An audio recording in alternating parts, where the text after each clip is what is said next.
굳게 잡으라 두아디라 교회입니다. 여러분 나눠드린 또 그 간지를 한번 이렇게 보시면서 함께 은혜 나누기 원합니다.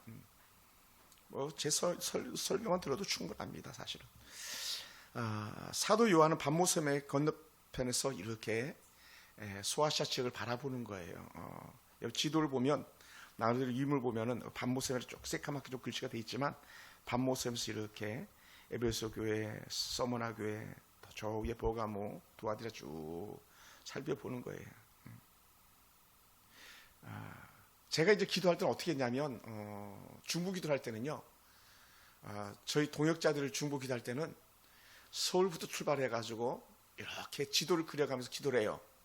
근데 보니까 딱 제가 했던 스타일대로 오늘 이 요한계시록에 주님께서 찾아가시는 게 그런 툴이 있더라고요. 보니까 이렇게 돌아오거든요. 그래서 저 호남으로 해가지고 인천으로 이렇게 돌아오면 인천에는 김태규 목사님이 계시는데 그 김태규 목사님 교회까지 다 가면 돼. 의정부에서 별내 이동진 목사님, 또 저 가평에 이성호 목사님, 이런 식으로 저 내려가가지고 양산에 누구 목사님 쭉쭉 해가지고 쭉 이렇게 한번 올라오는데 이 지도를 보니까 제가 깜짝 놀란 거예요. 다시 한번 물론 뭐 이런 생각 전에 있었는데 오늘 설교를 준비하면서 다시 한번 보니까 놀라운 거예요. 여러분. 그러면서 제가 느꼈던 게 뭐냐면 이 설교를 준비하기 전에 느꼈던 게 뭐냐면 야 우리 하나님은 정말 기가 막힌 하나님, 어떤 하나님? 질세 하나님이다라는 생각이 드는 거예요. 막 여기저기 막 뽑아가지고 이렇게 말씀하지 않고 제일 먼저 에베소 교회, 그 위에 서머나 교회, 그 위에 버가모 교회, 또 내려오면서 두아디라 교회, 사대 교회, 빌라델피아 교회, 그 다음에 라우디게아 교회, 이렇게 쭉 한 바퀴 원을 그리듯이 순차적으로 이렇게 기도를 하면서 찾아가시는 그런 모습을 봅니다. 구약의 엘리야도 그렇게 했거든요. 엘리야도 이렇게 마지막 승천하기 전에 그렇게 막 왔다 갔다 하는데 그런 지도들이 있는데 여기 바로 이 주의 사자가 그런 툴을 가지고 이렇게 찾아오셨어요. 놀라운 은혜죠. 지도를 보니까 확실하겠죠, 그죠? 이렇게 쭉 원을 그리면서 처음에 에베소 교회, 그 위에 서머나 교회, 버가모 교회, 내려오면서 두아디라, 사대, 빌라델피아, 그 다음에 라우디게아. 그래서 저는 이제 이 순서를 갖다 에스볼루, 사빌라 이렇게 외웠어요. 예. 사대, 빌라델피아, 라우디게아 이런 식으로 외웠는데 보니까 딱 지도가 한번 딱 그려져요. 예. 뭐 여러분 우리가 이미 앞서 본 에베소 교회나 뭐 그 위에 서머나 교회나 또 지난주에 봤던 버가모 교회나 한결같은 주의 사자가 원하는 건 뭐냐? 야 이겨내라래. 로마의 극한 박해 속에서 너에게 이겨내라. 그게 첫 번째 목적이고 두 번째는 가혹한 핍박 가운데서도 믿음을 지키려 몸부림치고 있는 성도들 갖다가 잘하고 있다 박수치고 싶은 거예요. 주님께서 오신 게. 그리고 세 번째는 야 그럼에도 불구하고 너희가 그런 핍박당하고 여러 가지 어려운 것들이 있지만 그 이겨낼 수 있는 힘이 있는데 그것이 뭐냐? 재림주다. 재림주가 다시 오시길 고대하면서 이겨내라 이렇게 말씀하고 있는 거예요. 이겨낼 수 있는 이유 그것을 마지막 우리에게 찾아주는데 그게 뭐냐? 주님이 다시 오신다라는 거예요. 여러분 다른 말로 하면 이렇게 말할 수 있어요. 고난은 끝점이 있다라는 거죠. 끝점, 마지막 점이 있다. 여러분 고난이 끝이 없다고 생각해 보세요. 그건요 정말 너무 힘든 거죠. 너무 힘든 거예요. 고난은 끝이 있다. 그래서 주님은 오늘도 고난을 이겨내라고 말씀하시면서 뭐라고요? 반드시 내가 너희를 데리러 오겠다라는 거예요. 아멘. 데리러 오겠다. 이게 놀라운 축복이죠. 축복이에요. 그러니 다시 우리를 데리러 오시는 그 주님을 기대한다면 우리는 어떻게 돼요? 견딜 만하다라는 거예요. 왜? 가치가 있기 때문에. 가치가 있다. 근데 두아디라 교회는요, 약 주전 300년경에 알렉산드리아 그 대왕이 알렉산더 대왕이 건설한 그런 도시예요. 그리고 우리가 잘 아는 염색 공장, 모직 공장들이 많았습니다. 여도 금천구랑 비슷한 것 같아요. 우리 염색 공장, 모직 공장 많은 그런 지역. 상업이 활달했던 그런 지역. 그리고 다른 도시처럼 신전이 많았어요. 대표적인 태양 신전이 있었고, 아폴로 신전이 있었고, 아데미 신전, 뭐 삼바다 신전 등등 막 많은 신전들이 있었어요. 당연히 황제를 위한 신전들이 있는 거죠. 그리고 이 두아디라 교회가 우리에게 사도행전에 아주 놀라운 영향력을 끼치는 사람이 등장하는데 그 사람이 누구냐? 바로 루디아라는 사람이 루디아라는 이름이 바로 그 생산한다 이런 뜻을 이름을 가지고 있어요. 사도행전을 보면은 16장 이하에 쭉 나오는데 두아디라 출신 루디아가 나옵니다. 그래서 성경은 자주장사 루디아 이렇게 말해요. 자주장사. 막 우리 표현이 좀 되게 어려운 거예요. 자주장사. 요즘 애들이 자주장사 뭔지 어떻게 알겠습니까? 자주장사. 시마야 너도 모르겠지? 자주장사. 들어본 적이 없잖아요. 그런 단어를. 성경을 봐야 하는 거예요. 그러니까 성경을 연구하지 않으면 자주장사 뭐 하는 사람인지 모르는 거예요. 근데 어떻게 천을 파는 그런 장사예요. 천. 옷감 이런 것들. 그리고 바로 이 루디아를 갖다가 사도 바울이 빌립보에서 만납니다. 그리고 바울과 신라가 기도처를 차릴 때에 바로 이 여인 루디아가 사도 바울에게 집을 내주는 그런 은혜가 있습니다. 그래서 루디아는요 아주 친절하고 온화하고 겸손하고 그 가족들이 다 바울의 복음을 듣고 세례를 받은 그런 사람이었고, 그러다 보니까 이 빌립보 교회와 두아디라에 이 루디아가 교회를 세우는 거예요. 교회 개척자. 할렐루야. 우리나라 초대 교회들이 그렇게 다 사실 시작돼 있거든요. 선교사들에게 복음 듣고 세례 받고, 그럼 우리 집에서 예배 드립시다 이렇게 해가지고 교회들이 거의 다 대부분 시작된 것처럼 오늘 이 빌립보 교회도 그런 유형의 하나이죠. 두아디라 교회도 마찬가지. 그러면서 이 두아디라 교회 주의 사자가 나타나 사실 말씀이 뭐냐면 그 눈이 불꽃 같고 그 발이 빛난 주석과 같은 하나님의 아들이라고 하는데, 이 당시에 이 지역 사람들 금방 알아듣는다는 거예요. 우리 주님은 그 지역의 모든 사람의 형편과 사정을 다 알고 계시다. 그리고 성령 하나님께서 모든 걸 통달하고 계시는 그런 분이시다.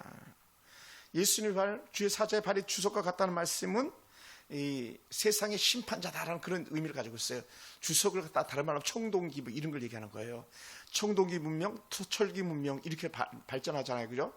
그런 것처럼 토기, 청동기, 철기 문명 이 시대가 바뀔 때 그만큼 강하고 점점 강해지는 것이 나타나는데, 그만큼 그 발이 주석과 같다 이 당시의 문화가 그랬기 때문에 이 주석은 모든 걸 깨버릴 그 능력이 있는 거예요. 깨버린 능력.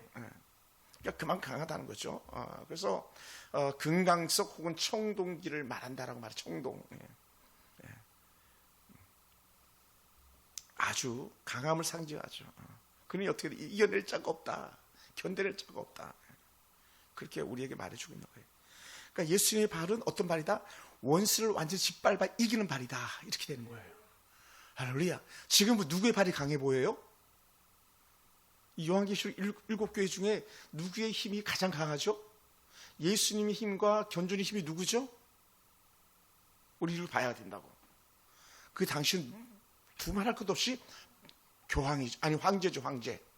네로 같은 황제들, 로마의 황제들.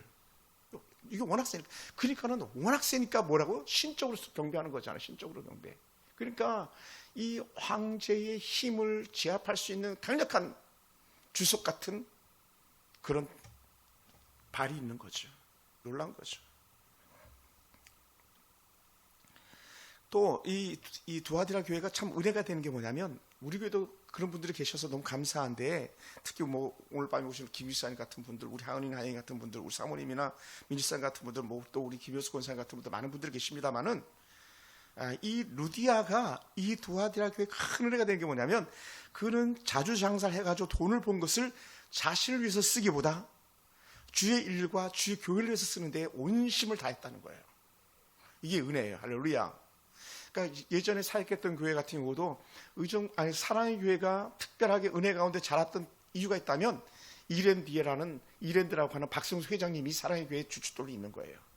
충영교회도 이북에서 내려온 사람들이 재정적 풍성한 사람들이 주춧돌이 되다 보니까 충영교회를 충영교회 되게 하는 거예요. 의정부 광명교회도 그냥 광명교회가 된 게 아니라, 의정부 광명교회는 김예희라는 권사님이 계셨는데, 그 권사님이 국수를 팔아가지고 전체로 서포트한 거예요. 최고째 칼국수. 전국에 전 세계에 막 체인점이 나가 있는 정말 그 귀한 권사님이시거든요. 그러니까 그런 권사님이 계시니까 그 교회가 교회되게 한. 그러니까 정말 좋은 교회, 큰 교회, 뭐 부흥해서 큰 교회라고 말하기 죄송합니다만은, 그런 교회가 되려면 재정적 기반이 있는 사람들이 필요한 거예요. 할렐루야. 저는 우리 교회 김장수사님 그런 분이 되기를 원했는데, 아직까지 거기 미치지 못하고 있죠. 왜냐하면 기업의 레벨이 있으니까. 아마 델로 조성환 지사 같은 분만 우리 교회 와도 재정적으로 제가 아무 걱정 안 할 것 같아요. 아무 걱정 없을 것 같아요. 최소한 연소득이 4억, 5억 이상 넘어가는 기업가들이 좀 나온다면 작은 구멍가게일지라도 그 교회가 쓰임 받는 게 다르죠. 선교지 흘려보내는 게 다르죠. 근데 바로 누가 그랬냐? 이 두아디라 교회는 이 루디아가 그런 역할을 감당했다는 것이 놀라운 일이죠.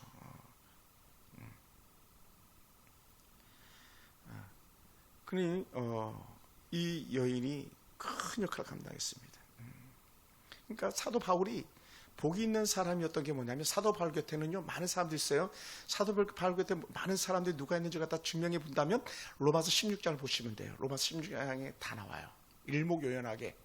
그러니까 로마서 16장 별책 부록이라고 말할 만큼 그런 스토리들이 나오는데 사적인 이야기들이 나오는데 나를 도왔던 사람들이 쭉 나옵니다. 그 중에 뭐 대표적인 사람이라면 브리스가 아굴라 같은 사람, 나를 위해서 목숨까지 내놓았던 데살로니 교회 뭐 등등 해가지고 쭉 나오죠. 그리고 이 사도 바울이 대표적으로 표현했던 사람 중에 한 사람이 누구냐면 우리 자매 바울의 보호자로 했던 베베 같은 사람. 로마서 16장 1절에 처음 들어가죠. 베베가 얼마나 귀했으면 첫 번째 얘기했겠어요. 아주 귀한 여인. 그림자처럼 사도 바울을 따라다녔던 브리스가 아굴라 같은 사람들 정말 귀하죠. 루포의 어머니, 또 마리아의 헌신. 그러니까 교회는 어찌 보면 거의 뭐라고 여성들이 주축이 돼가지고 교회를 세워가는 거예요. 지금 다 뭐 여러분이잖아요. 그게 우리 하은이도 그렇게 되길 바라고 우리 하은이도 그렇게 되길 바라요. 뭐 그게 꼭 우리 교회가 아닐지라도 그렇게 된 은혜가 있거나 합니다. 한국 교회는 어찌 보면 다 여성들의 힘으로 이루어진 교회지 남자들은요 아직도 멀었어요. 참 창피하게 아직까지도 우리는 한국의 장로님들은 여성을 강단에 세워야 되냐 말아야 되냐 설교를 시켜야 되냐 말아야 되냐 이거 가지고 지금도 논쟁하고 있어가지고 아주 부끄러워하는 사람들도 간혹 있기도 합니다. 지금 세상에 어느 때인데 남녀 사별을 두고 막 하냐라고 하는 그 논쟁거리도 있습니다만은 뭐 여기에 대해서 말하기는 쉽지 않습니다. 총회적으로는 아직 또 허락하지 않기 때문에. 그러다 보니까 건강한 교회는요 한 사람 두 사람 많은 사람들에 의해서 건강한 교회가 세워지는 거예요. 한 사람 한 사람 헌신한 사람들 통해서 이루어지는 거예요. 루디아처럼 베베나 로데나 프리스길라 아굴라 같은 사람들 통해서 이루어지는 거죠. 너무 귀하죠. 아주. 그러니까 지난주에 제가 오설교회를 갔던 안양 성산교회는 얼마나 정말 충성스러운 일꾼들이 많은지 뭐 저같이 하찮은 목사님이 뭐라고 그 안대위원들이 다 제복을 입고 주차장에서 도열해가지고 기다리고 제가 차 보이지 않을 때까지 도열해서 입고 마지막까지 잘 가라고 고개 숙여서 크게 허리가 굽도록 인사를 하고 이런 것들 사실 쉽지 않은 그런 들인데 그러니까 결국은 그런 분들이 결국 세계 일을 하는 거예요. 그 목사님을 통해서 교회를 통해서 전 세계적으로 쓰임받는 그런 교회가 되는 거죠. 오늘 우리에게도 그러한 은혜가 있기를 원하는 마음 간절합니다. 사실은 우리 자녀들을 통해서도 그렇게 되기를 원합니다.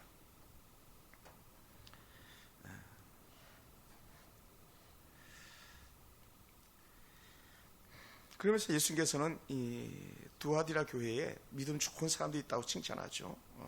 그걸 뭐라 표현했냐면 19절에 보면요. 내가 내 사업과 이렇게 말해요. 잡이죠. 일, 잡.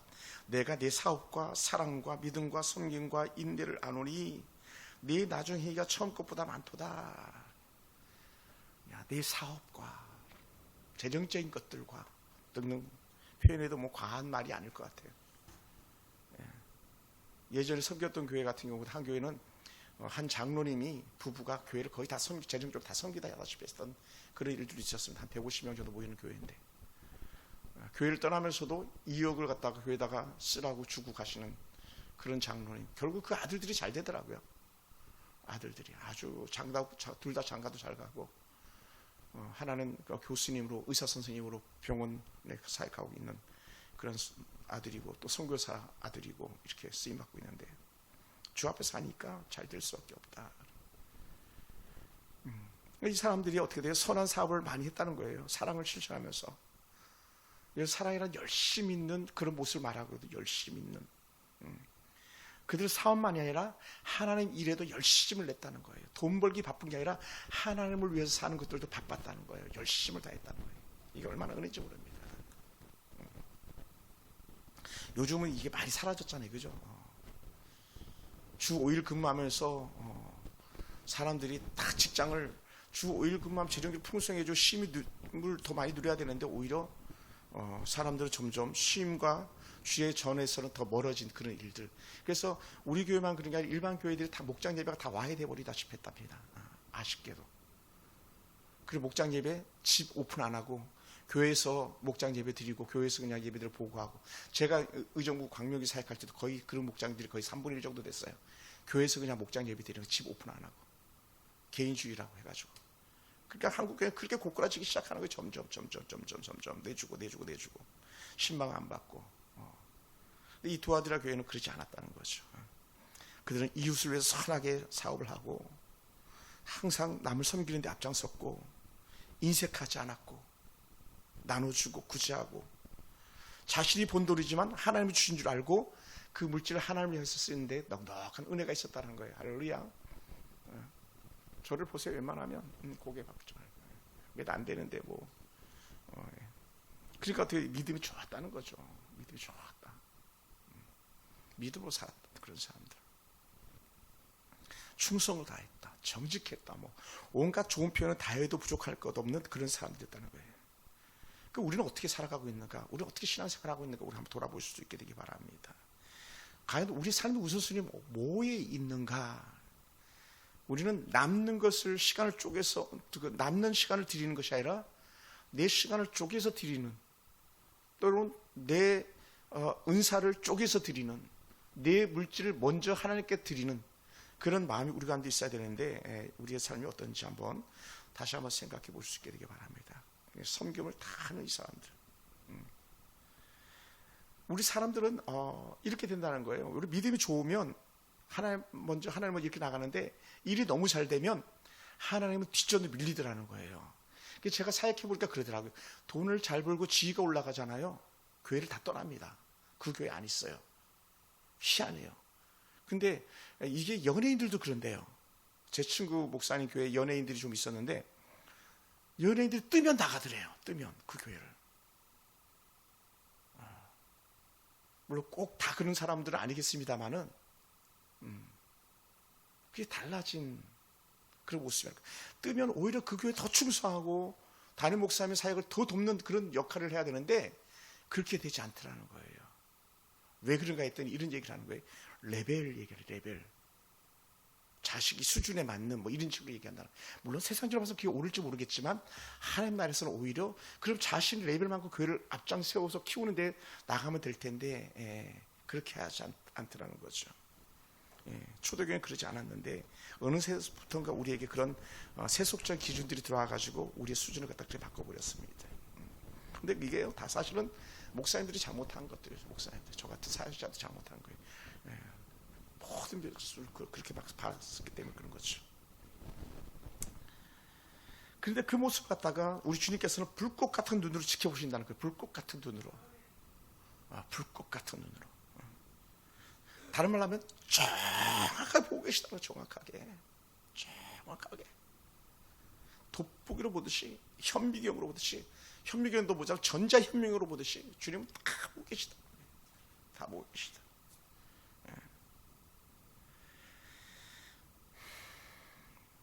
그렇게 주님께서 보시고 뭐라고? 잘했다 칭찬하신다는 거예요. 누구를? 사업가들을, 괜찮은 사람들, 잘 산다는 사람들, 예를 들어서 야, 너 잘했어 막 칭찬한다는 거예요. 제가 오늘 교회 권사님 김대희 권사님께 칭찬하듯이 그분 정말 귀한 분이거든요. 교회 행사한다고 6천만 원 낼 수 있는 사람 몇 명이나 되겠어요? 5천만 원 낼 수 있는 사람. 국수 팔아가지고. 근데 그렇게 하신 분이었거든요. 너무 귀하죠. 그래서 19절 섬긴다는 말을 갖다가 헬라어는 디아코이안이라는 말을 쓰는데 사실 이 디아코이안한 말, 섬긴다는 말 자체를 갖다가 원어적인 의미로 뭐가 나오는지 헌금이 나와요. 헌금, 예물, 헌금. 같은 맥락이에요. 이게 섬김은 예물 이렇게 나오는 거예요. 근데 이제 유튜브도 보면 가끔 막 어떤 목사님들이 이렇게 막 그 가짜 설교를 하는 경우도 있는데 막 헌금에 대해서 막 잘못 해석해가지고 얘기해 주는 사람들도 많이 있습니다. 근데 성경은요, 수도 없이 11조에 대해서 말하고 있고 수도 없이 예물에 대해서 말해요. 아브라함, 이삭, 야곱 다 제사잖아요. 제사. 솔로몬을 복받은 바 다 제사잖아요. 제사. 다른 말로 하면 헌신. 뭐 우리가 표현해서 헌금 뭐 이렇게 표현하지 다 제물 아닙니까? 제물. 구약에서 제물. 22,000마리. 그것이 뭐 보통 숫자가 아니잖아요. 양이 22,000마리. 우리 그림이나 그려집니까? 10만 마리 그림이나 그려집니까? 그림도 안 그려져요. 그런데 그렇게 제사 드렸던 사람들이 있다는 거죠. 그러니까 솔로몬의 뭐 1,000번제가 뭐 소를 1,000마리 드렸다는 거냐, 아니 1,000번 예배를 드렸다는 거냐, 막 여기 뭐 논하는데 논할 가치가 없어요. 왜? 전적으로 드린 사람이기 때문에. 그러니까 그런 말 자체가 잘못 꼬인 마음 가지고 보기 때문에 그렇죠. 꼬인 마음. 그런 전적인 헌신이에요. 전적인 헌신. 전적인 헌신. 오늘 저는 이렇게 생각해요. 우리 하은이 하영이도 있지만 전적인 헌신자들이다. 우리 집사님도 다 마찬가지. 사모님 마찬가지. 우리 사모님 과한 만큼 헌신하고 계시잖아요. 주님께서 아셔요. 아무 몰라줘도 제가 몰라줘도 주님이 우리 사모님이나 우리 집사님, 김집사님 얼마나 귀한 헌신입니까? 우리 하은이 아이 정말 뭐 말할 수도 없는 거죠. 얼마나 귀한 헌신입니까? 하나님께서 뭐라고요? 불꽃 같은 눈동자로 보고 계시다라는 거.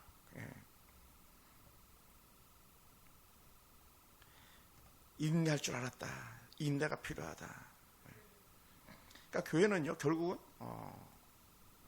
헌신된 사람들 섬김을 통해서 이루어지더라는 거죠. 할렐루야. 그게 정말 귀한 거죠. 그래 많은 주석가들도 그렇게 똑같이 말해요. 교회는 물질적으로 헌신한 사람들이 있어야 교회가 자라갈 수 있고 교회가 앞으로 나갈 수 있다, 이런 표현을 많이 써요. 세상은 뭐라고 말할지 모르겠지만 하나님은 사랑과 믿음과 물질의 수고와 인내를 위해서 그것을 돕는 분이다.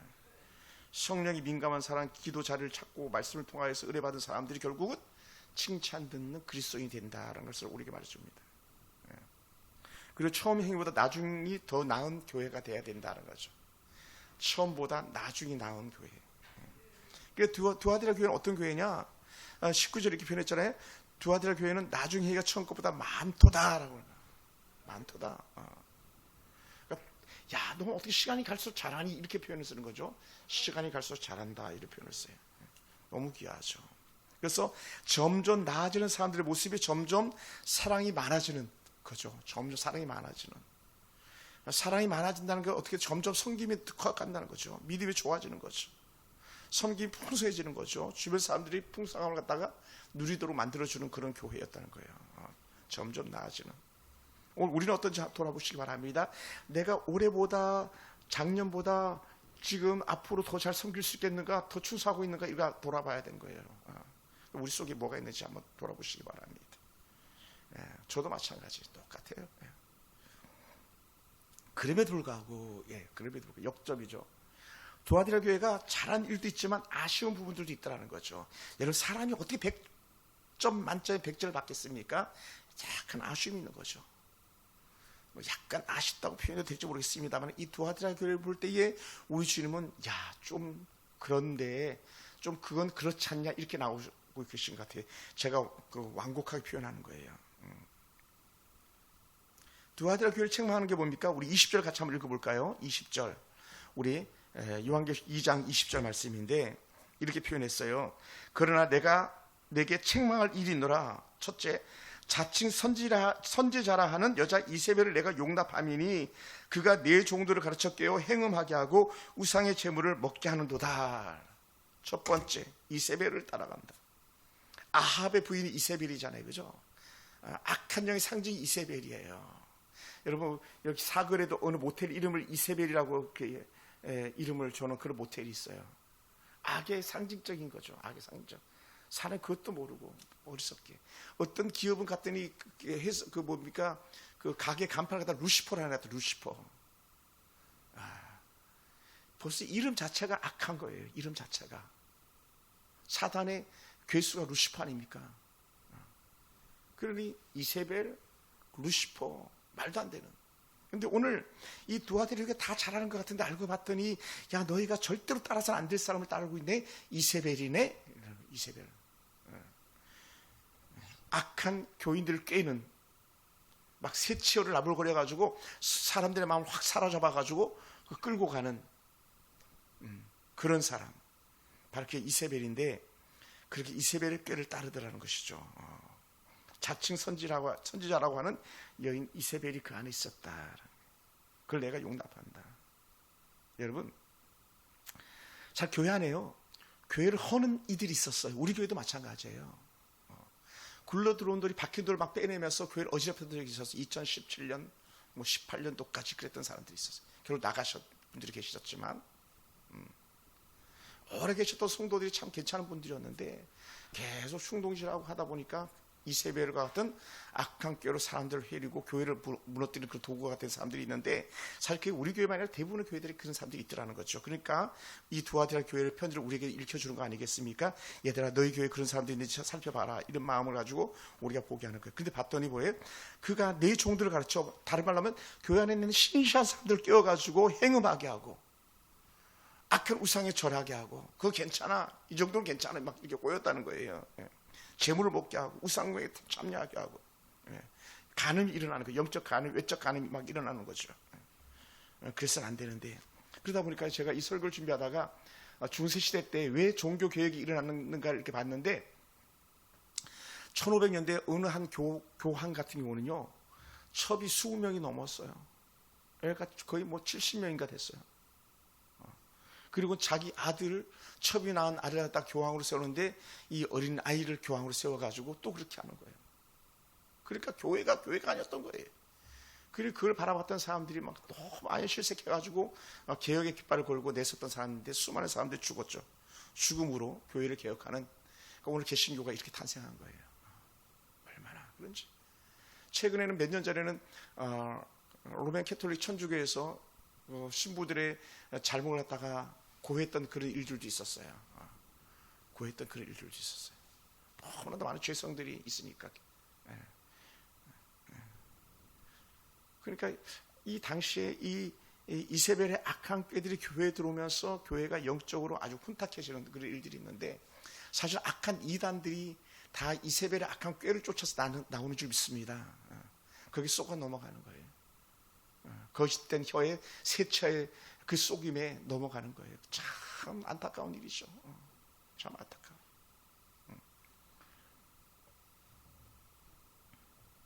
가슴 아픈 그런 일들이죠. 북이스라엘의 이세벨이 어땠습니까? 아하 왕의 부인이 가장 극단적으로 선지자들을 죽였던 그런 사람이 이세벨이었잖아요. 이 이세벨이 우리가 잘 아는 엘리야 선지자를 죽이지 못해가지고 막 일어났던 사람이 이세벨이잖아요. 내가 너를 반드시 죽이고야 말겠다, 그랬던 사람이 이세벨이었거든요. 그리고 얼마나 하나님의 대적자입니까? 그런 대적자적 상징을 가지고 있는 사람이 바로 이 이세벨인데, 오늘날 어찌 보면은 이만희, 안산홍, 그 통일의 문선명이 다 이런 악한 놈들인 거죠. 이게 한국에만 있는 게 아니에요. 다른 이단들, 외국에도 이단들이 있으니까 다 이세벨 악한 꾀. 저주죠, 저주. 저주. 북한은 김일성이 저주죠. 두고두고 저주입니다. 얼마나 그 악한 김일성이 신적 존재가 돼가지고 곳곳에 막 그 우상숭배 아들 만들어 놓고, 중국은 그나마 그건 좀 덜한 것 같아요. 제가 중국 가보니까, 그죠? 등소평 아니면 또 모태동 그 동상 갖다 막 하늘 높을 줄 모르게 막 크게 세워놨습니까? 전 중국에서 그거 못 본 것 같은데, 거의 잘 있는지 모르겠습니다만은, 구소련도 그랬거든요. 동상 만들어 놓고 막 경배하게 만들고, 베트남도 가니까 그래, 캄보디아도 가니까 그래. 다 거짓된 공산주의자들의 그 속임에 넘어가는 거예요. 그래서는 안 되는데 다 속이는 거예요. 점점. 가장 악한 이세벨, 아합을 타락시켜가지고 북이스라엘을 결국 망하게 만드는 그런 시발점이 되는 이세벨이었습니다. 오늘 한국 교회에 그 몰락이 사실 이런 악한 이단들에 의해서 들어왔던 거죠. 점점 그렇게 되고 있습니다. 북이스라엘을 망하게 한 원인을 제공했던 이세벨의 악행은요, 결국은 교회를 무너뜨린 암적 세포가 되고 말았습니다. 또 영지주의 이세벨의 교훈을 갖다 파는 치는 이런 시대에 우리가 또 놓여 있는데, 우리가 분별력을 가지고 악한 사단의 권세를 갖다가 떨쳐버리고 우리가 뚜렷이 하나님을 볼 수 있는 영적 믿음이 우리가 있어야 됩니다. 할렐루야. 그러니까 다 속이는 거거든요. 그러니까 신앙의 암초가 되는 그 두아디라 교회는 우상과 행음, 간음, 이게 따라가는 거예요. 거짓된 우상에게 절한 것을 가지고 가난한 그리스도인들에게 나눠주면서 먹게 하는, 그래서 조건부 와서 절해라 이렇게 되는, 이게 얼마나 악한 겁니까? 악한 그런 제사들이죠. 그러니까 영적으로 눈이 멀면 거룩한 것과 부정한 것을 분별하지 못하는 거예요. 거룩한 것과 부정한 것. 거룩은 하나님을 향한 것이고 부정한 것은 악한 사단이 주는 것들이거든요. 그걸 갖다 분별하지 못하는 거예요. 그러니까 우리가 정직해야 되는 거예요. 할렐루야. 정직해야 되는 거예요. 말씀 안에 정직해야 되는 거예요. 믿음 안에서는 무슨 일 해도 좋다고 생각하는 것이 바로 악한 사단이 주는 꾀였거든요. 근데 거기 사람들이 넘어갔어요. 제사 음식 먹어도 괜찮냐? 또 제사 드려도 괜찮냐? 이것 때문에 초대교회가 엄청난 논쟁이 있거든요. 오죽했으면 사도 바울은 8장이 거의 다 이 음식 가지고 논쟁하는 거예요. 이 음식 가지고. 그러니 너무 힘든 그런 시대를 보냈죠. 사람들 뭐라고 말합니까? 아니 이렇게 바쁘고 급박한 세상에 우리가 어떻게 하나님의 말씀처럼 살 수가 있냐고. 목사님 생각해 보세요. 이렇게 말할지도 몰라요. 어떻게 우리가 그렇게 살 수 있냐고. 좀 비스무리하게 살면 안 되냐고. 막. 제가 오죽했으면 예전에 다녔던 교회에서는 이렇게 말했어요. 남자 집사님들 제가 목장 예배 인도하면서 집사님이 그리스도인인 걸 다 티를 못 내겠으면 그냥 말하지 말고 집사 책상에다 성경책 하고 온전 오세요. 그래서 난 그리스도인이라는 건 티라도 좀 내세요. 예전에 우리가 예수 믿는 막 십장 목걸이도 그거 달고 다니고 배지도 막 달고 다녔었거든요. 많은 사람들이 차에도 막 이수스 달고 다니고, 그죠? 앞에 차에도 막 십장 목걸이 막 걸어놓고 다니면서 예수 믿는 사람이라고 했는데 그거 다 사라져 버렸잖아요. 그만큼 우리가 쉽지 않은 그런 시대에 살고 있는 거죠. 그럴 때 어떻게 두아디라 교회는요 이세벨의 영향을 받았는데 우리는 누구의 영향을 받고 있냐는 거죠. 그런데 이런 교회를 향해서 주님께서 하신 말씀이 뭐냐면 회개하라. 그렇지 않으면 내 입에 검으로 싸우리라. 16절에서 그렇게 말씀해요. 회개하라. 너 그거 잘못됐어. 돌이켜 할 때에 회개하면 사는 거예요. 근데 회개하지 않잖아요. 그죠? 볼 것도 없어요. 죽는 거예요.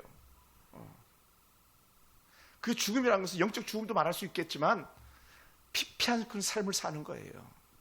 맨날 양심이 찔려가지고 그렇게 사는 거예요. 인생이 우중충한 삶을 사는 거예요. 사단이 주는 거거든요. 그러니까 귀신들이 사는 데라고 말하는데 가보면 한결같이 더럽고 추한 거예요. 더럽고 추한 곳. 어두운 곳. 근데 우리는 어떤 사람들이 밝고 깨끗한 데 사는 사람들이잖아요. 우리 빛의 자녀니까. 주님께서 제가 표현했던 것처럼 질서가 있다 그랬잖아요. 사단은 질서가 없거든요.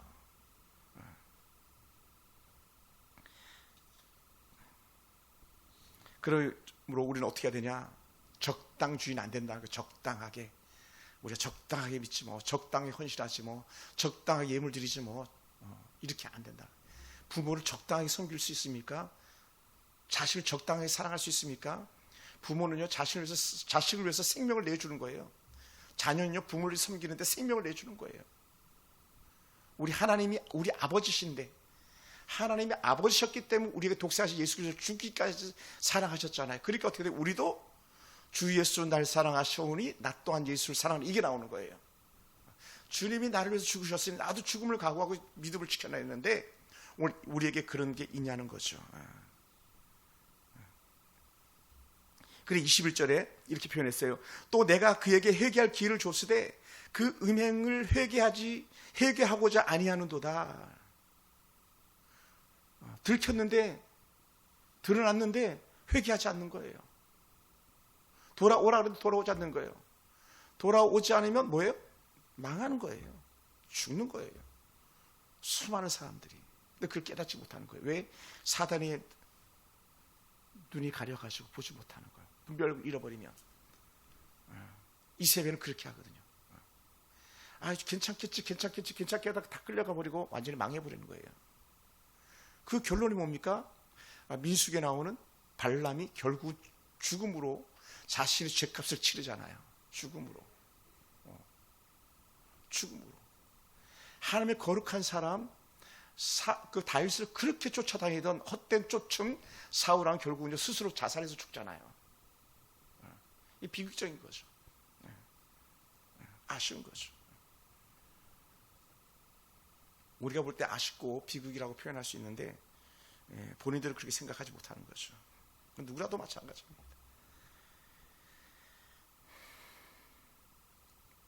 그러니까 우상도 섬기는 적당주의와 세속국과 타협하는 타협주의는 우리 배격해야 되는 거예요.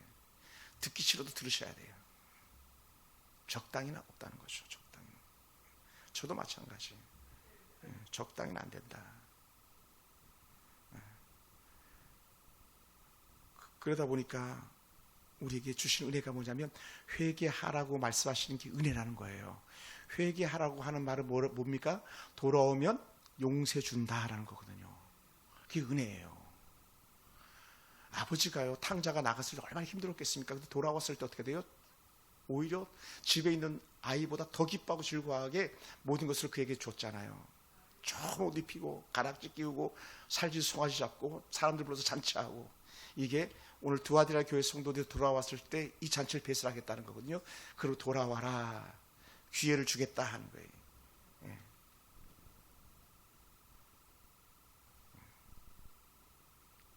그러다 보니까 이렇게 말할 수도 있어요. 진짜 믿음은 우리가 늘 자신을 돌아보는, 그리고 하나님 앞에 회개하는 그런 삶이 우리한테 필요하다는 거죠. 그래서 22절 23절을 보면 볼지어다 내가 그를 침상에 던질 것이다. 그로 더불어 간음한 자들도 만일 그의 행위를 회개치 아니하면 큰 환난 가운데 던지고, 또 내가 사망으로 그의 자녀를 죽이리니 모든 교회가 나는 사람의 뜻과 마음을 살피는 자인 줄 알지라. 내가 너희 각 사람의 행위대로 갚아주리라. 어찌 보면 막 섬뜩한 그런 경고잖아요. 경고. 잘해 막.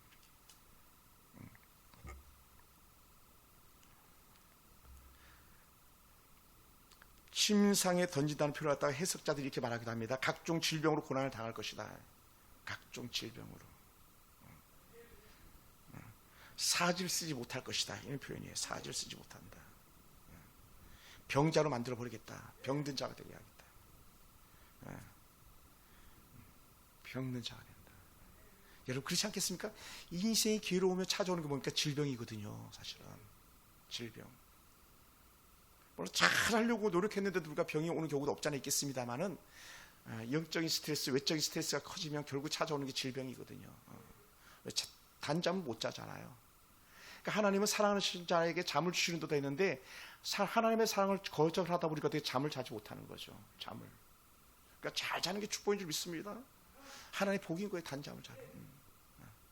그게 복이에요, 사실은. 근데 어떻게 돼요? 그렇지 못하다는 거죠. 사지를 못 쓴다는 거잖아요. 온갖 잡병을 달고 다닌다는 거죠. 이 영적인 거거든요, 사실은. 우리가 그걸 봐야 되는데 잘 못 봐요. 둘째는요, 심판은요, 큰 환난을 받는다고 했습니다. 삶의 고난이 찾아오는 이유가 뭐냐? 하나님과 멀어짐이죠. 이세벨 악한 꾀를 쫓는 사람. 인생이 꼬이는 거죠. 계속 꼬여요. 네. 세 번째 심판은요, 그 자녀들 죽여버리겠다는 거예요.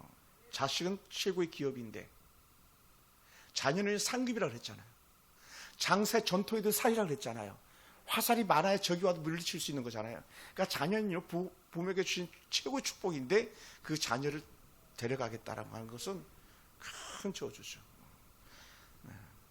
큰 저주. 그러니까 우리가 돌아봐야 돼. 자녀들이 잘 되길 주님은 축원합니다. 신앙생활의 적당주의와 타협주의의 암초가 얼마나 무서운지 우리는 알아야 됩니다. 그리고 우리 굳건하게 해야 되는 거죠. 하나님 앞에서 견고하고 흔들림이 없는. 그래 우리는 절대로 우리는 하나님도 좋고 세상도 좋고 하나님도 좋고 우상도 좋고 다른 말로 하면 돈도 좋고 이게 안 된다는 거예요. 우리 그렇게 가더라는 거죠. 그러니까 표현이 돈인 것이 돈은 하나님과 견주는 거니까 내가 그렇게 하나님을 멀어지게 하는 거라면 다 돈과 연관된 거예요. 다른 말로 우상과 연관된 거예요. 쾌락과 연관된 거잖아요. 쾌락. 부모 말을 거역하는 것 이유가 있을 거 아니에요. 자신의 욕심 따라 사는 거니까. 그럼 다 하나님께 기뻐하지 않는 거죠. 오죽했으면 성경에는 돌로 쳐 죽이라 그랬겠습니까? 돌로 쳐 죽여라. 동네 사람들아 부모 말 안 들어 동네 나와서 쳐 죽여라. 그게 그렇게 깍같이 크게 우리에게 말하는 경고를 우리가 볼 수 있습니다. 모든 것 적당하게 타협하는 그런 사람 융통성 있어 보이는 것처럼 볼 수 있지만 절대로 그렇지 않다는 거예요. 어리석은 악한 지혜라는 거죠. 그래서 우리는 우리 하나님께 주신 사명을 잘 감당하는 그런 은혜가 있기를 원합니다. 하나님의 말씀 잘 듣는 그런 은혜가 우리가 있기 원합니다. 그래서 나는 입만 열면 나는 예수님이 좋아요. 절로 말할 수 있는 그런 은혜가 우리가 있기 원합니다. 정직함으로. 근데 이게 쉽지 않아요, 여러분. 그러니까 어떻게 돼요? 우리는 죽음을 각오할 만큼 하나님의 은혜가 우리한테 필요한 줄 믿습니다. 할렐루야. 그걸 우리가 봤으면 좋겠어요. 우리에게 주신 사명, 우리에게 주신 직분을 갖다가 생명 걸고 지키려고 몸부림치는 그 은혜가 우리한테 필요한 줄 믿습니다. 할렐루야. 우리 삶의 전 영역에서 때로는 어떻게 돼요? 욥처럼 나는 의로웠는데 그럼에도 불구하고 회개할 줄 아는 그런 심령이 우리한테 필요한 줄 믿습니다. 욥기서가 결국 나중에 욥의 해결로 나오는 거거든요. 의수다기 의로운 사람 욥이라 했음에도 불구하고 욥도 회개할 것이 있었다고 우리는 뭐 말할 것도 없는 거죠. 그러면서 놀라운 은혜가 있는데 뭐냐? 그게 한번 따라해볼까요? 하나님은 우리를 포기하지 않습니다. 할렐루야. 그게 은혜예요. 오늘 여러분 각 사람은 포기하지 않는 거예요. 왜? 하나님은 사랑이니까. 하나님은 기다려주시는 분이니까. 어떻게 해요? 부모는요 기다려주는 사람 아닙니까? 부모는 자신을 포기하지 않는 사람이잖아요. 자녀 역시 마찬가지 부모를 포기하지 않겠죠. 같은 말이니까. 그래서 주님은 다른 짐을 지우지 않겠다고 말씀하십니다. 예수님은 우리를 결국 포기하지 않겠다. 이세벨에게 빠진 자라도 난 너를 포기하지 않는다. 악한 이단 사슬에 넘어간 자라도 난 너를 포기하지 않는다. 이게 아버지 하나님의 마음이라는 거예요. 할렐루야. 그러니까 우리가요 악한 사단의 권세에 있다가 도둑치는 사람들이 있다면 우리 충분히 마음을 열고 용서해 줄 수 있어야 돼요. 막 저주하면 안 되죠. 용서가 필요한 거죠. 왜? 모든 판단, 심판의 기준은 우리에게 있는 게 아니라 하나님께 있기 때문에 그래요. 모든 판단의 기준은 언제든지 그렇습니다. 그러니까 예수께서 말하는 거죠. 이세벨에게 꾀에 빠진 자들아, 음행에 빠진 자들 돌아와라. 그리고 이세벨에 빠지지 않고 끝까지 믿음 지킨 자들은 예수님의 재림 때까지 굳게 그 믿음을 지켜라. 너 괜찮아? 믿음 잘 지켰어? 끝까지 지켜내야 돼. 막 이렇게 말하는 거예요. 막 다짐을 받는 거죠. 다짐을 받는 거예요. 끝까지. 근데 깨닫지 못했다면 그건 불행한 거죠. 이스라엘의 영향을 받지 않고 끝까지 믿음을 지킨 자가 오늘 저와 여러분 되길 주님으로 축원합니다. 할렐루야. 끝까지. 때로는 미련하다 할 만큼 그 길을 가는 거예요. 그 길을 쭉 가는 거예요. 그래서 악한 사단의 권좌에서 빠져나와가지고 악한 질병과 인생의 고난이 끝이 나길 주님으로 축원합니다. 복된 삶이 열려지길 원합니다. 여러분 모두에게 그런 은혜가 있기 원합니다. 가족들에게 그런 은혜가 있기 원합니다. 이 시대의 모든 믿음의 가정들에게 그런 은혜가 있기 원합니다. 그리고 그 환난을 물리치고 가정과 일터가 주의 은혜가 돼 평강이 돼가지고 넘치는 복으로 가득하길 원합니다. 어떻게? 30배, 60배, 100배. 또 오병이의 기적처럼 12강주 차고 넘치는 축복이 여러분 가운데 있기 원합니다.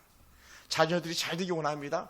인생의 살 길이 열려지는 은혜가 있기 원합니다. 할렐루야. 그것이 어떤 축복이냐? 만국을 다스리는 권세라는 거예요. 만국을 다스리는 권세. 할렐루야. 만국을 다스리는 권세. 여러분 미국은요 우리가 박수 쳐줘야 될 나라예요.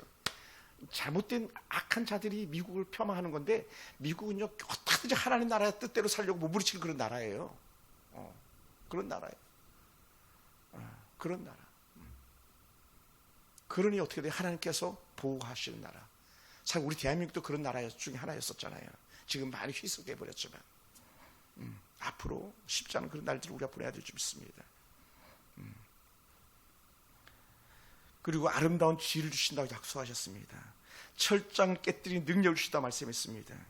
우리 앞에 놓인 장애물을 제거하는 힘을 주시는 그런 하나님입니다. 이세벨 악한 교훈과 우상을 멀리하는 순간에 우리는 완전한 치유, 완전한 회복의 은혜가 우리 가운데 나타난 줄 믿습니다. 할렐루야. 그래서 저는 이렇게 말씀드리고 싶어요. 나는 믿음으로 살겠습니다. 이분에게, 그런 사람들에게, 그런 형제 자매들에게 살 길이 열리는 그런 은혜가 있는 줄 믿습니다. 할렐루야. 그런 은혜가 우리 가운데 있어요. 제가 아주 오래전에 설교했던 것을 영상을 다시 한번 재편집해서 어제 그저께 한번 잠깐 올려봤는데, 벽을 뚫고 나온 그런 믿음의 사람, 나병 환자를 갖다가 제가 잠깐 설교했었는데 쇼스로 제가 올려놨어요. 몇 편 안 되지만 또 앞으로 계속 몇 편 더 나갈 겁니다만은 한번 꼭 들어보세요. 여러분, 나병 환자는요 천벌 받은 사람이거든요. 천벌 받은 사람. 누구도 세상에서 가까이 하지 않는 사람이거든요. 근데 그런 나병 환자가 하나님의 은혜 가운데 나오니까 어떻게 돼요? 천벌 받은 것 같은 그가 최고의 축복을 받은 사람이 되는 거거든요. 왜? 나병이 나았잖아요. 나병이 나았어요. 부모에게 갈 수 없어요. 형제 자매들에게 갈 수 없어요. 이웃에게 갈 수 없는 사람인데 갈 수 있는 사람이 됐거든요. 그 중에 최고의 축복이 뭐냐면 하나님 앞에 온전히 나올 수 있는 사람이 됐다는 거예요. 다른 말로 온전한 예배자가 될 수 있었다는 거예요. 이세벨의 악한 꾀에 빠졌던 사람일지라도 악한 사단의 음모 가운데 넘어갔다가 돌이킨 사람은 온전한 예배자의 은혜가 임한 줄 믿습니다. 악한 나병조차도 낫는 것처럼 우리 인생이 풀어진 역사가 나타날 줄 믿습니다. 그것이 오늘 저와 여러분이 되길 주로 축원합니다.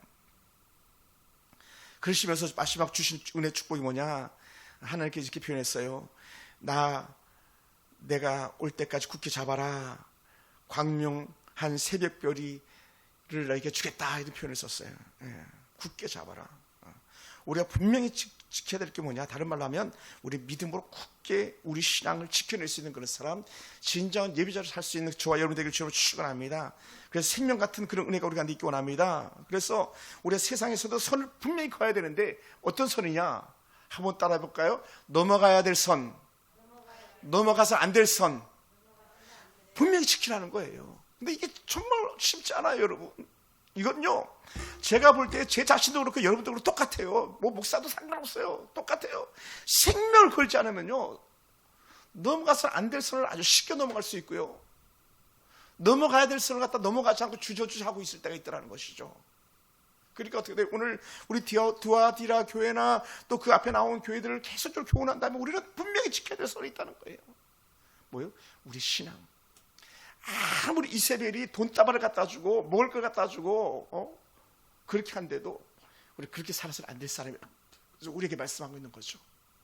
다른 말로 악한 우상에 동참하지 않는, 세상 연락에 동참하지 않는, 때로는 미련해 보여도 우리는 예수 그리스도가 나의 구주라고 고백하면서 교황은, 황제는 키루스가 아니다라고 고백하는 그 신앙이 우리 가운데 있어야 될 줄로 믿습니다. 할렐루야. 사랑하는 오늘 말씀을 마무리합니다. 여러분, 오늘 우리 서울 풍산교회가 루디아의 맥이나 아니면 베베 같은 그런 은혜의 맥을 이어가는 축복자가 되기 원합니다. 로마서 16장 이르렀던 브리스가와 아굴라 같은 부부가, 저는 꿈에도 소원이 뭐냐면 우리 김장수 사님 부부가 그런 부부가 되기를 원하는 거예요. 우리 양주일 집사님 부부가 그러한 부부가 되기 원하는 거예요. 우리에게 부부 거의 없잖아요. 희한한 교회예요. 부부가 없어요. 그런데 어떻게 돼요? 그런 한 사람 두 사람을 통해서 역사가 시작되는 거죠. 바로 루디아 같은 사람들, 베베 같은 사람들, 주의 교회를 위해서 아름다운 은혜 헌신을 맺는 사람들, 말이 교회지 주의 나라죠. 아버지 하나님 나라. 우리 이런 교회가 아니고 아버지 하나님을 위해서, 뭐 서울풍산교회가 아니면 어떻습니까? 다른 어느 때든지 거룩한 주의 성전 안에서 가장 멋지게 쓰임받는 은혜의 사람들이 바로 저와 여러분 되길 주로 축원합니다. 그래서 우리 교회도 영적 리더들이 나오기 원합니다. 영적 거장들이 나오기 원합니다. 기업이 복된 사람들이 많이 나왔으면 좋겠습니다. 하나님이 잘했다고 칭찬 들을 만한 사람들이 나왔으면 좋겠습니다. 할렐루야. 여러분, 다시 말씀드립니다만 저 그림이 볼 때는 별거 아닌 것 같이 보일지 모르겠지만 저 거의 뭐 값을 붙이면 값이 되는 그림이거든요. 제가 볼 땐 그래요. 그 얘기 뭐냐면, 왜 이 얘기를 하냐면, 저 그림을 교회에 헌신했는데, 저한테 헌신했는데 그 즉시 그 가정에 복이 따라왔잖아요. 남편이 70세까지 부사장으로 근무할 수 있는, 그것도 중견 건설사의 부사장으로 근무할 수 있는, 그러니까 증거가 되는 그런 은혜가 있더라는 거죠. 증거가 되는. 지난주 제가 말씀을 드렸잖아요. 두 탑, 요단강 안에, 요단강 밖에. 그래서 제가 저 사진을 찍어서 보여드렸거든요. 그리고 권사님 너무 좋아하시는 거예요. 어떻게 목사님 내 그림이 교회 안에 걸릴 수가 있냐고, 영광이라고 막. 전라도에서 거의 제일 잘 나가는 집안 사람이기도 한데 쉽지 않은 그런 겸손이죠. 사랑하는 여러분, 그러므로 우리는요, 다시 한번 은혜 가운데 있기 원합니다. 다시 새롭게 시작하면서 우리를 포기하지 않는 하나님인데 우리가 누구를 포기하겠냐는 거예요. 하나님이 우리를 버리지 않는데 누가 감히 우리를 버리겠냐는 거예요. 어떤 사람? 돌이키는 사람. 돌이키는 사람. 지금까지 우리가 살아온 삶을 갖다 누가 자신 있게 말할 수 있겠습니까? 우리 같이 연약한 사람이 어디 있고 우리 같이 많이 넘어진 사람이 어디 있겠습니까? 우리처럼 자주 실망하고 좌절하고 절망하고 넘어질 때가 얼마나 많았겠습니까? 그런데 어떻게 돼? 돌아오면 용서해 줄게라는 거예요. 이게 두아디라 교회만 주는 말씀이 아니라 오늘 우리에게도 주시는 말씀인 줄 믿습니다. 우리 그 은혜 가운데 승리하기를 주님으로 축원합니다. 기도하겠습니다.